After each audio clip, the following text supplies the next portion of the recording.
जी, ये recording start हो चुकी है आपकी, ठीक है। और चैप्टर का नाम है chapter number 3 the accounting cycle capturing economic events. और पहले हम अकाउंटिंग साइकिल के बारे में समझते हैं, इसका आज का पहला स्टेप, ठीक है। तो let's start with accounting cycle और इसको थोड़ा सा डिस्कस करते हैं। जी, ये आप लोगों के सामने पिक्चर शो हो रही है अकाउंटिंग साइकिल की, ठीक है। इस अकाउंटिंग साइकिल में आपके पास टोटली 10 स्टेप्स हैं। और जो मैंने क्लास में पढ़ाया उसमें मिनिमाइज करके 8 स्टेप शो हो रहे थे, तो 8 स्टेप्स भी हैं, 10 भी हैं। तो बेसिकली हमें समझना है इन स्टेप्स को कि क्या क्या है और किस तरह से फॉलो किया जाता है, सही है। तो let's start with it. Step number 1 है जो आपका वो है जी आइडेंटिफाई एंड एनालाइज ट्रांजैक्शन। कोई भी बिजनेस ट्रांजैक्शन जब होती है, कोई भी सेल एंड परचेज होती है, आप उसको आइडेंटिफाई करते हैं और एनालाइज करते हैं। ये आइडेंटिफाई और एनालाइज का मतलब ये है कि इस ट्रांजैक्शन से आपकी क्या चीज़ इंक्रीज हो रही है और डिक्रीज हो रही है। जो हमने लास्ट लेक्चर में किया है कि I for increase, D for decrease या नो इफेक्ट वाला, वो इसी में आएगा, सही है।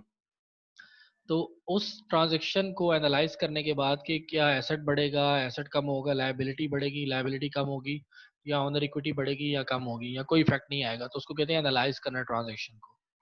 उसके बाद सेकंड स्टेप है हमारा, हम उन ट्रांजैक्शंस को रिकॉर्ड करते हैं जर्नल ट्रांजैक्शंस में। जर्नल को कहते हैं फर्स्ट बुक्स ऑफ अकाउंट्स कहा जाता है, ठीक है। जो मैंने पहली वीडियो शेयर की थी उसमें ये बताया गया हुआ है कि जर्नल कहते हैं फर्स्ट बुक्स ऑफ अकाउंट्स जिसमें अकाउंटिंग एंट्रीज को रिकॉर्ड किया जाता है डेली बेसिस की, इसे जर्नल कहते हैं, ठीक है। उसके बाद थर्ड स्टेप है, उसमें हम फिर पोस्ट करते हैं उन जर्नल एंट्रीज को उनके प्रॉपर लेजर अकाउंट्स में, उनके प्रॉपर लेजर अकाउंट्स में पोस्ट कर देते हैं। उसको हम क्लासिफिकेशन भी कहते हैं, ठीक है। इस स्टेप को हम क्लासिफिकेशन भी कहते हैं, यहाँ पे लिखता हूँ। इसमें हम क्लासिफाई करते हैं एक्चुअली ट्रांजेक्शन। तो classification second books of accounts में की जाती है, जिसको हम लेजर कहते हैं। लेजर में एक तरह की ट्रांजैक्शन एक तरह के लेजर अकाउंट्स में रखी जाती है, उसको हम टी अकाउंट्स भी कहते हैं। टी अकाउंट्स इस तरह के बनते हैं, ठीक है, टी की शक्ल के। तो टी की शक्ल के इसकी एक तरफ लेफ्ट साइड को हम डेबिट साइड कहते हैं और राइट साइड को क्रेडिट साइड कहते हैं, ठीक है। फॉर एग्जांपल एक कैश का जर्नल है, तो कैश के जर्नल के लेफ्ट साइड को हम डेबिट, सारी डेबिट ट्रांजैक्शन इस साइड पे लिखेंगे, क्रेडिट ट्रांजैक्शन इस साइड पे लिखेंगे। ये डेबिट और क्रेडिट होती क्या है ये हम बाद में डिटेल में समझते हैं, ठीक है। तो हम इसमें क्लासिफाई कर देते हैं, कैश की ट्रांजैक्शन अलग कर देते हैं, सेल्स की ट्रांजैक्शन अलग कर देते हैं, परचेजेस का अलग टी अकाउंट बनेगा, और इसी तरह रेंट का अलग बनेगा, यूटिलिटी बिल्स का अलग बनेगा, ये सारे टी अकाउंट्स अलग अलग बनेंगे। तो what we are doing, we are actually classifying the transactions into their proper ledger account, सही है। उसके बाद स्टेप नंबर 4 में क्या करते हैं, हम एक ट्रायल बैलेंस प्रिपेयर करते हैं इन टी अकाउंट्स की मदद से। ये जितने भी आपके टी अकाउंट्स बनते हैं इनकी मदद से हम एक ट्रायल बैलेंस प्रिपेयर करते हैं। और ये ऐसा ट्रायल बैलेंस होता है जो अनएडजस्टेड होता है। ये एक्चुअली क्या बताता है, समरी बताता है आपको, समराइज करता है आपको, ठीक है ना। तो एक्चुअली ये बताता है आपको summary of all those ledger accounts. तो उन तमाम लेजर अकाउंट जो इतने आ रहे हैं उनकी तमाम की समरी एक पेज पे बता देता है आपको, सही है। उसके बाद क्या करते हैं कि हम एक वर्कशीट प्रिपेयर करते हैं। इसको आप स्किप भी कर सकते हैं स्टेप को, ये क्योंकि ये इतना इंपॉर्टेंट नहीं है वर्कशीट का, ठीक है। एडजस्टेड अनएडजस्टेड ट्रायल बैलेंस के बाद एक्चुअली आप जो मेन काम करते हैं वो रिकॉर्ड करते हैं एडजस्टिंग एंट्रीज को। कुछ एंट्रीज ऐसी होती हैं जो एट द ईयर एंड हमारे पास रह जाती हैं रिकॉर्ड करने वाली, जब बुक्स ऑफ अकाउंट्स क्लोज हो रही होती है ना, तो उससे पहले पहले जब बुक्स क्लोज हो जाएंगी उसके बाद क्लोजिंग एंट्रीज आएंगी, वो बात की वो स्टेप नंबर 9 में आएगा आपका, ठीक है। वो जो बुक्स अकाउंट्स क्लोज हो रही होती हैं तो उनके दौरान में कुछ ट्रांजेक्शन हमारी रह जाती हैं, ठीक है ना, उसको हम एडजस्टिंग एंट्रीज कहते हैं। तो कुछ ट्रांजेक्शन हमारी ऐसी होती हैं जो बुक्स ऑफ अकाउंट में रिकॉर्ड करना बाकी रह जाती है, उसको एडजस्टिंग एंट्रीज कहते हैं।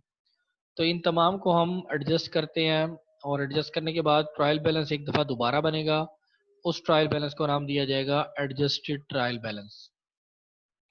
तो पहले ये अनएडजस्टेड ट्रायल बैलेंस था, अब ये कन्वर्ट हो गया एडजस्टेड ट्रायल बैलेंस में, सही है।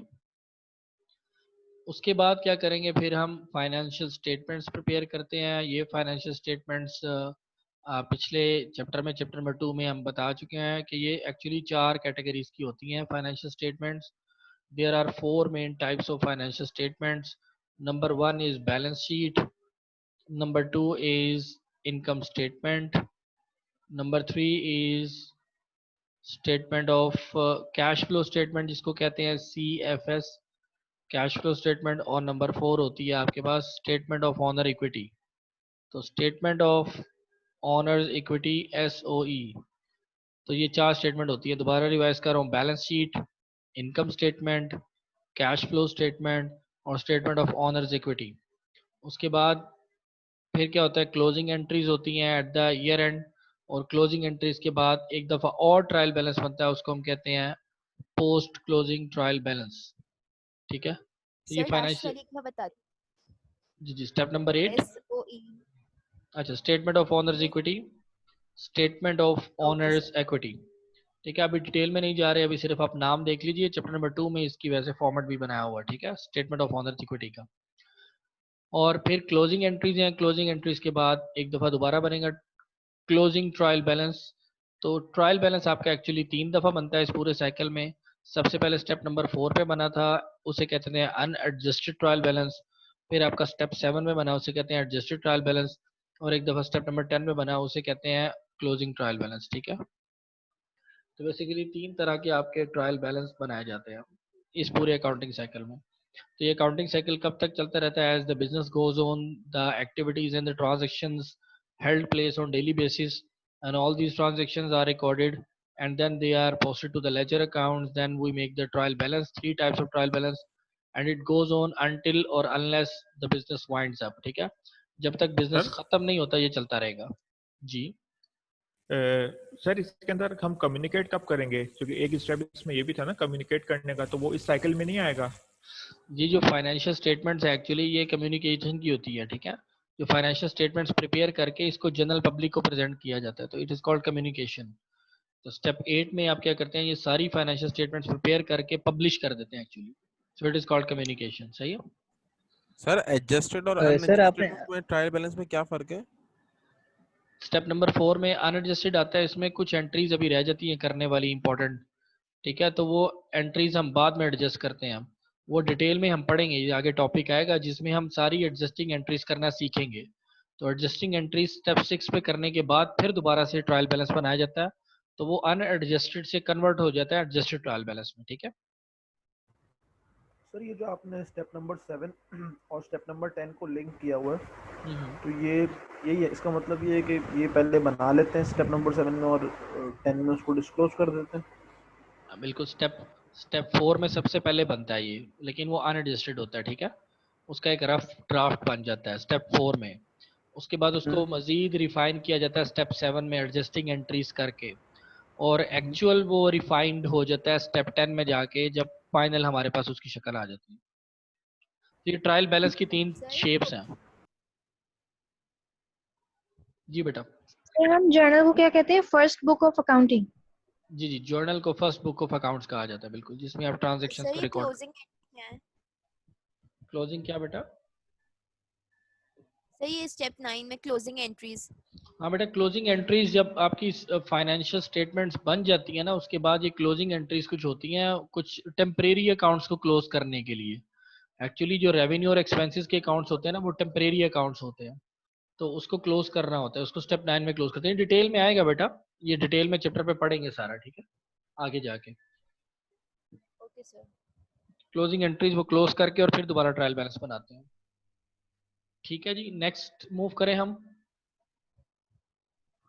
तो ये आपका अकाउंटिंग साइकिल था। अकाउंटिंग साइकिल इसको क्लियर करते हैं हम। और अच्छा जी, सर ये नेक्स्ट। ऑलमोस्ट वही सर ये ऑलमोस्ट वही चीज़ें हैं जो आपने पहले वाले उसमें बताई थी, जिसको एलिबोरेट कर दिया आपने। जी जी, बिल्कुल ऐसे ही है, सेम ही है, सेम ही है। अकाउंटिंग स्टेप्स बस कई जगह 8 यूज होते हैं, कई जगह 10 यूज होते हैं। ठीक है, कई जगह 7 यूज होते हैं, तो उसको आप मिनिमाइज कर सकते हैं। ठीक है ना, कुछ स्टेप्स को स्किप कर सकते हैं। Excuse me sir. जी जी, तो ये 5 पिलर्स ऑफ अकाउंट्स है एक्चुअली आपके list of accounts in accounting इनको कहा जाता है। तो ये 5 टाइप्स ऑफ अकाउंट्स कौन से हैं? सबसे पहले एसेट्स अकाउंट है, फिर एक्सपेंस अकाउंट है, लायबिलिटी अकाउंट है, इक्विटी अकाउंट है और इनकम स्टेटमेंट या इनकम अकाउंट्स है। तो ये क्यों है? ये एक्चुअली ये 5 पिलर्स ऑफ अकाउंट्स हैं अमेरिकन अकाउंटिंग के तहत। जितनी भी आपकी ट्रांजैक्शंस होंगी, चाहे वो हजारों ट्रांजैक्शंस हैं, लाखों ट्रांजैक्शंस हैं, वो सारी ट्रांजैक्शंस इन 5 अकाउंट्स के अंदर कहीं ना कहीं एडजस्ट हो जाती हैं। तो that's why these are called the 5 pillars. ये 5 पिलर्स हैं जिन पे अकाउंटिंग की पूरी बुनियाद खड़ी हुई है। आगे आपकी सारी की सारी बुक, सारे चैप्टर्स वो इन 5 पिलर्स ऑफ अकाउंट्स में है। ठीक है, तो इन 5 पिलर्स ऑफ अकाउंट को समझना बड़ा जरूरी है। क्लियर? तो इसको समझते हैं हम। अच्छा, एसेट्स अकाउंट क्या होते हैं? एसेट बिजनेस के क्या होते हैं? इकोनॉमिक रिसोर्सेज होते हैं जिनको बिजनेस यूटिलाइज करके रेवेन्यू अर्न करता है या रेवेन्यू कमाता है। तो इन एसेट्स की कुछ एग्जांपल दी है उसने कि चेकिंग अकाउंट्स हैं, पेटी कैश है, इन्वेंट्री है, अकाउंट्स रिसीवेबल है। ये तो उसने करंट एसेट्स की एग्जांपल दे दी है।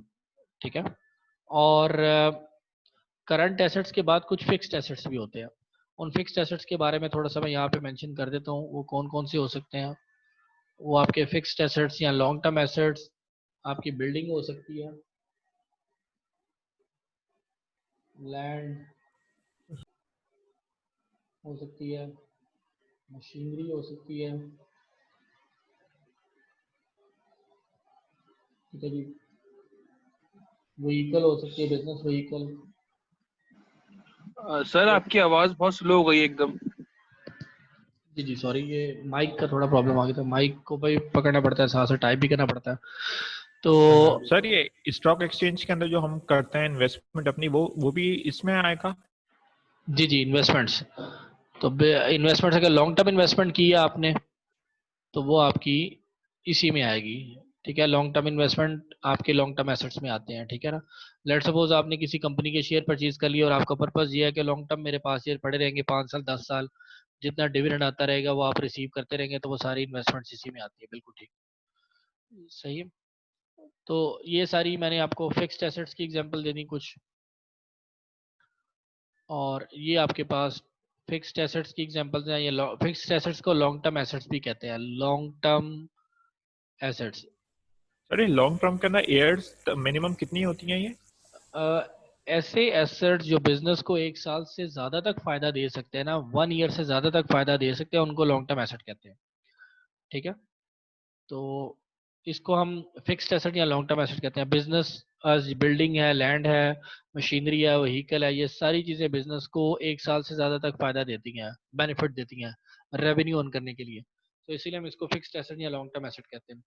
और जो ये शॉर्ट टर्म एसेट्स हैं, ये बिजनेस को लेस देन 1 ईयर, ये वाले जो है बिजनेस को बेनिफिट तो देते हैं लेकिन लेस देन 1 ईयर तक फायदा देते हैं। सही है, इसके बाद तो ये सर रिन्यू होता है। ये करंट एसेट्स कहलाएंगे फिर जो शॉर्ट टर्म होते हैं, और इनकी Exactly. ड्यूरेशन क्या होनी चाहिए? एग्जैक्टली, इनको करंट एसेट्स कहते हैं, और करंट एसेट्स को शॉर्ट टर्म एसेट्स भी कहते हैं।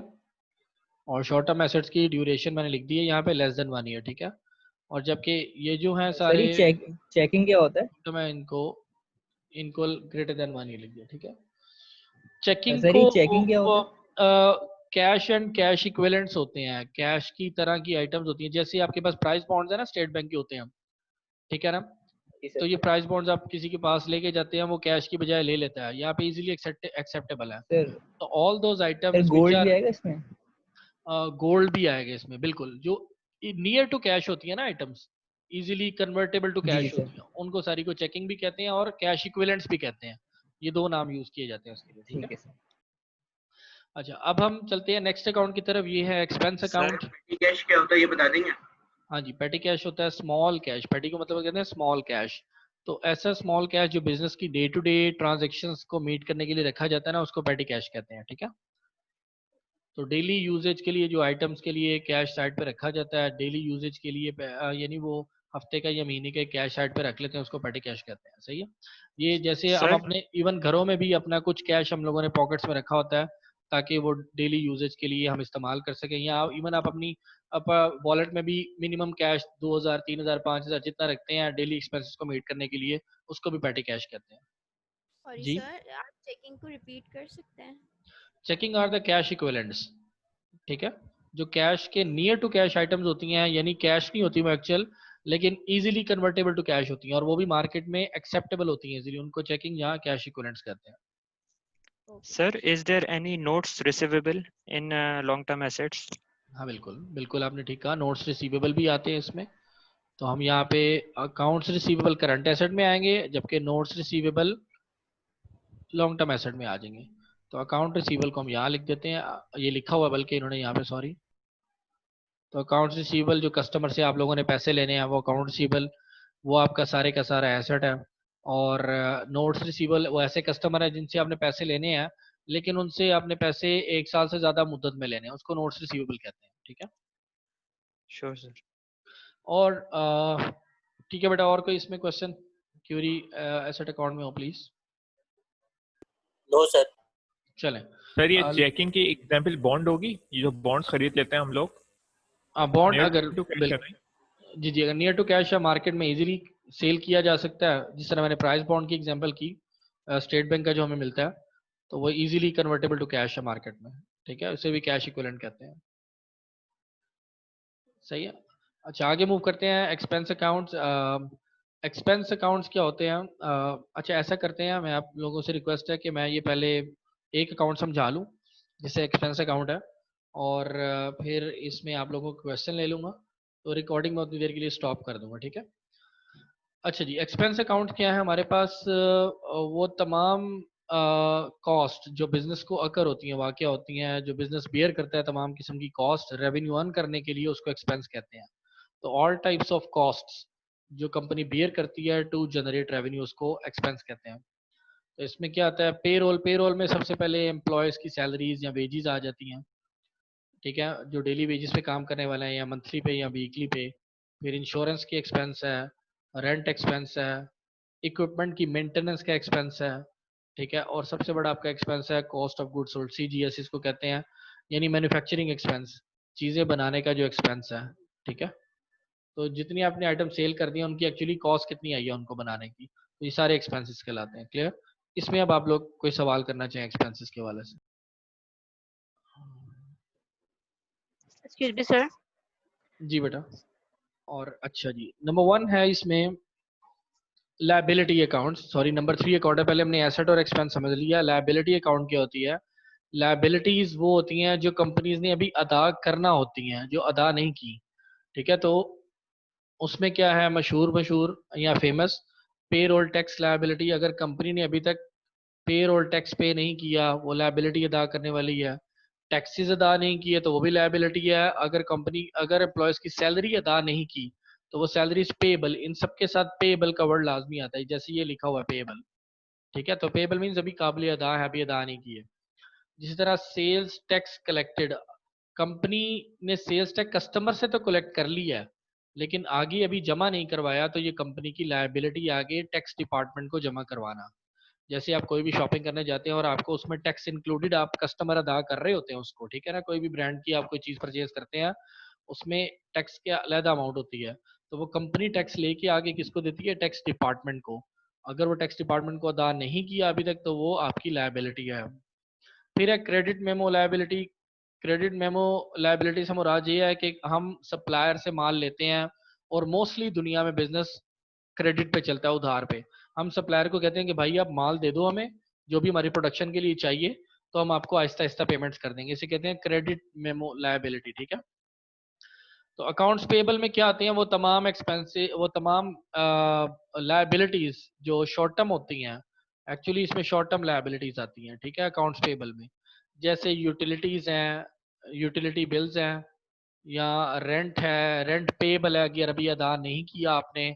अगर सैलरीज अभी तक अदा नहीं की तो सैलरीज पेबल भी इसी सब में अकाउंट्स पेबल में आ सकती हैं। ठीक है, इसके अलावा लॉन्ग टर्म लायबिलिटी क्या होती है वो अलहदा से मैं समझा देता हूँ। लॉन्ग टर्म लायबिलिटी होती है जो आपने 1 साल से ज्यादा अरसे में अदा करनी होती है, ग्रेटर देन 1 ईयर। इसमें आपकी लीज पेमेंट्स आ जाती हैं।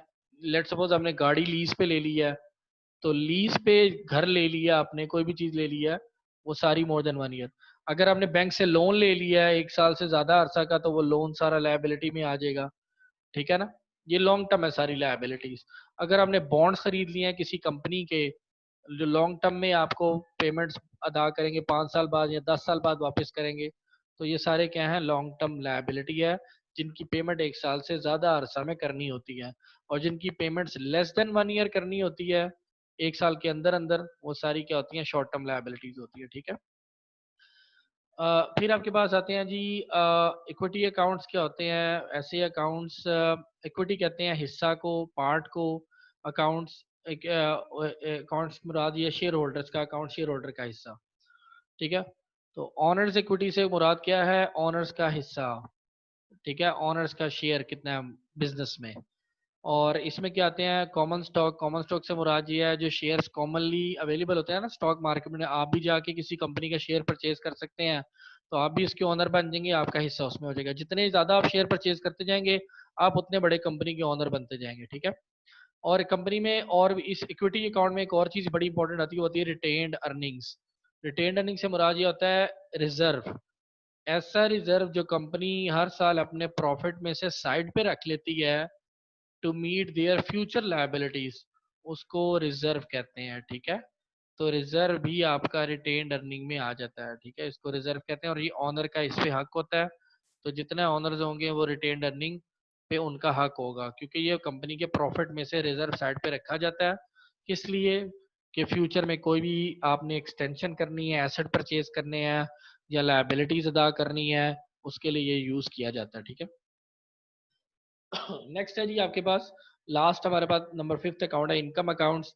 इनकम, ये इनकम कहाँ कहाँ से कंपनी को आती है?